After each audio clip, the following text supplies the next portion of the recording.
What's going on, guys? Josh here with Debt to Dollars, where we cover everything from credit to investing, which will lead you to a life of financial freedom. Before we get started, make sure to hit the subscribe button below to support the channel, and that way you're alerted for all our new videos that are going to be coming out in the coming months. Now, most of you know that I've been renting out my player slingshot on Turo for the past year, and I just recently saw all the benefits through my tax return. Now, this video is not just for those individuals that are renting out their vehicles on Turo, it's also for all individuals, all small business owners that have a vehicle that they're using for a business.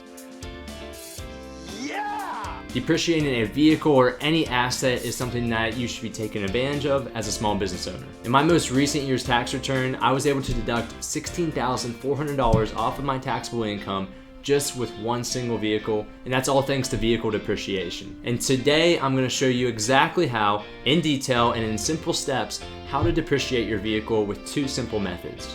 This isn't real? Yes, this is real, and after this video today, you're going to know exactly how to depreciate your vehicle. Because if you do trust it, there's no reason you can't keep that $35,000! And keep a large chunk of money that would have gone to the government.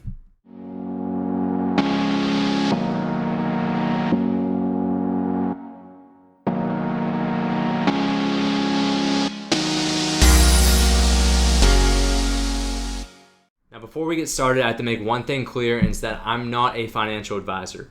This video should just be used for entertainment purposes only, and make sure before making any decisions around vehicle depreciation to consult with your tax professional. So the first topic that I want to cover today is the Irs Topic 510, business use of a car.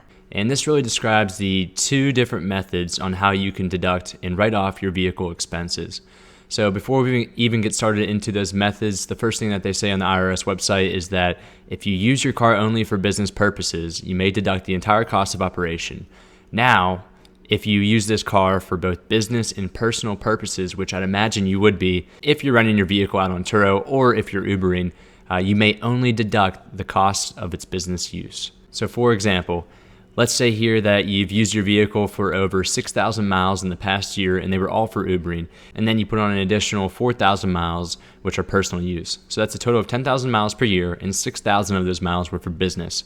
So 6,000 divided by 10,000 is 60%.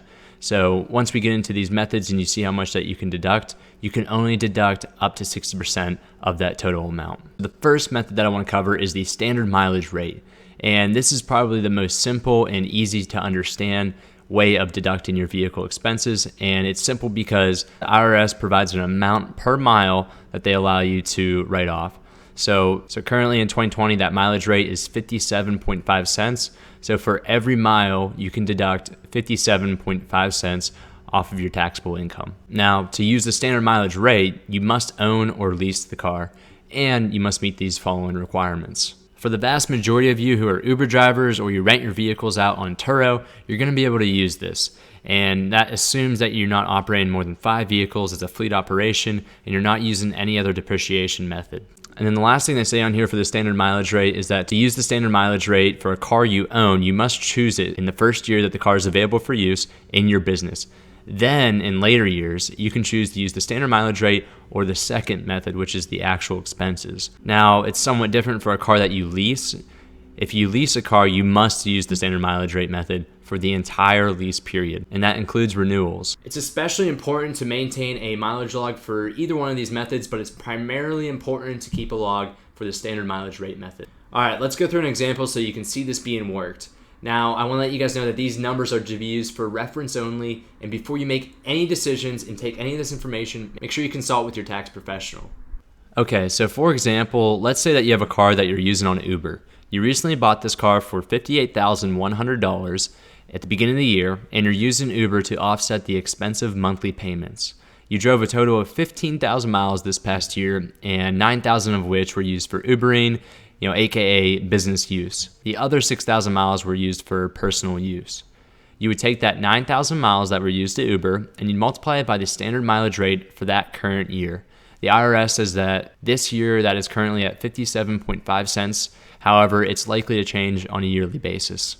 So you would take that 57.5 cents, multiply it by the 9,000 miles, and you would get your total vehicle deduction of $5,175. If you chose this method, you couldn't deduct any further expenses such as gas or maintenance, and this would be the maximum amount for that vehicle. Now, there are some other things that you can include in this, but I won't go into detail on those. But just know that for miscellaneous items such as maintenance, insurance, and gas, you cannot deduct those with this method. And this method is by far the easiest method to use, but that doesn't mean that it's the best method to maximize your deductions. The other method that you could use and that I use is the actual expenses method. Now, this method allows you to deduct the actual cost of your vehicle expenses. So the actual expenses is a method that the IRS provides in addition to the standard mileage rate that allows you to determine what the actual cost is to operate that vehicle for your business use. Now, this includes everything from gas, oil, repairs, tires, insurance, registration fees, licenses, and depreciation. So this allows you to take all your receipts and all your expenses for that vehicle, including all of these items here, and allows you to add all that up to deduct it. In this method, it can really work to your advantage because you're not necessarily just looking at the business mileage use for that year and then multiplying it by a standard rate. You're taking all of those expenses that you've accrued for the year and you're able to deduct all of it in this method. And what's great about the actual expenses method is the depreciation here. The IRS says here that the Macrs is the only depreciation method that can be used for car owners to depreciate any cars placed in service after 1986. So what is Macrs, Modified Accelerated Cost Recovery System? So let's look at some of the key takeaways for the Macrs and then understand how it applies to our vehicle deductions here. So the key takeaways here on Investopedia is that the Modified Accelerated Cost Recovery System, Macrs, allows a business to recover the cost basis of certain assets that deteriorate over time. The IRS provides guidelines on which assets are eligible for Macrs and what useful life figure should be used. And then most importantly, the value that you can really gain using the Macrs method is that it allows for faster depreciation in the first years of an asset's life and slower depreciation later on. This is beneficial to a business from a tax perspective. And what that means is if you think about a car's value, for a new car or even a used car, as soon as you drive it off the lot, it loses a tremendous amount of value and immediately depreciates.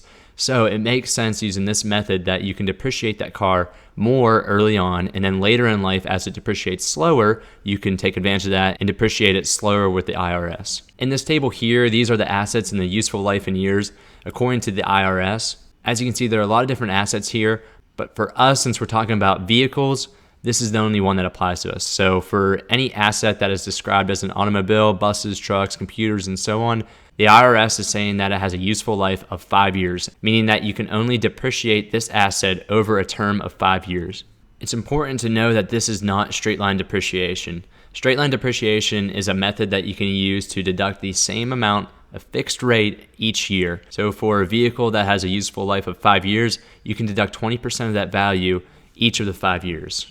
However, as I mentioned, the Macrs method allows you to deduct more upfront when the vehicle will likely depreciate quicker. So for a vehicle with a 5-year useful life period, you can deduct 20% the first year, followed by 32%, 19.2%, 11.52%, another year of 11.25%, and 5.76%. Now that we've covered Macrs, and I hope that you understand at this point, there's one last thing that I want to cover today, and that is bonus depreciation. Bonus depreciation is a tax incentive that allows a business to immediately deduct a larger percentage of the purchase price of eligible assets, for us, such as vehicles, rather than write them off over the useful life of that asset. Bonus depreciation is also known as the additional first-year depreciation deduction. Prior to September 27th, 2017, you were generally only able to take advantage of 50% bonus depreciation.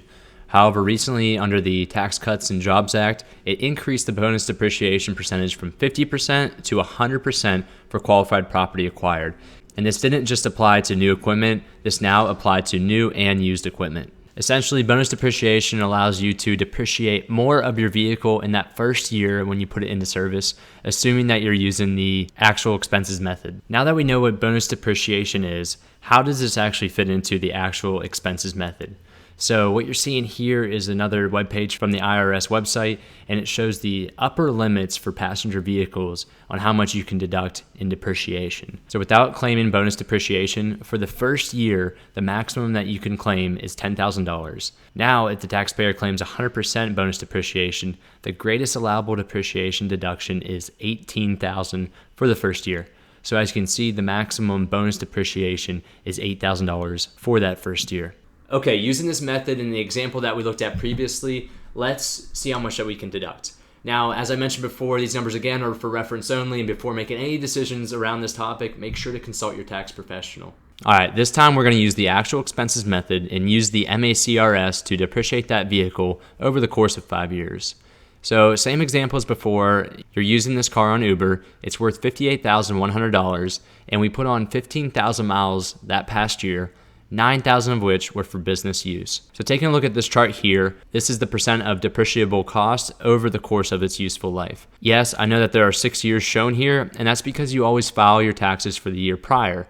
Therefore, you'll deduct a vehicle that has a 5-year useful life over the course of 6 years or 6 tax returns. Now, according to the IRS and the limits that we saw previously, the most that you can deduct in that first year that the car is put in use is $18,000, and it's important to note that this includes bonus depreciation. Second, as I mentioned before, we only use this car for 9,000 miles out of the 15,000 miles, so 60% of the time this was used for business use, and we can only deduct 60% of the total value. So, using this chart and taking 20% with the bonus depreciation, and we're going to end up with $10,800 that we can deduct for our first year. And this is only the depreciation. So on top of this, you can also add expenses such as your gas, your oil, other miscellaneous maintenance, and insurance, and so on. So this number at the end of the day should be much higher than what's shown here. And this is how I was able to deduct $16,400 for my Slingshot.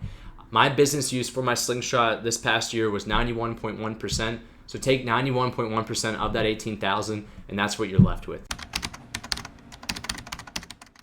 The bottom line. Alright guys, those are the 2 different methods on depreciation. I hope at this point you understand better which depreciation method is going to be best for you.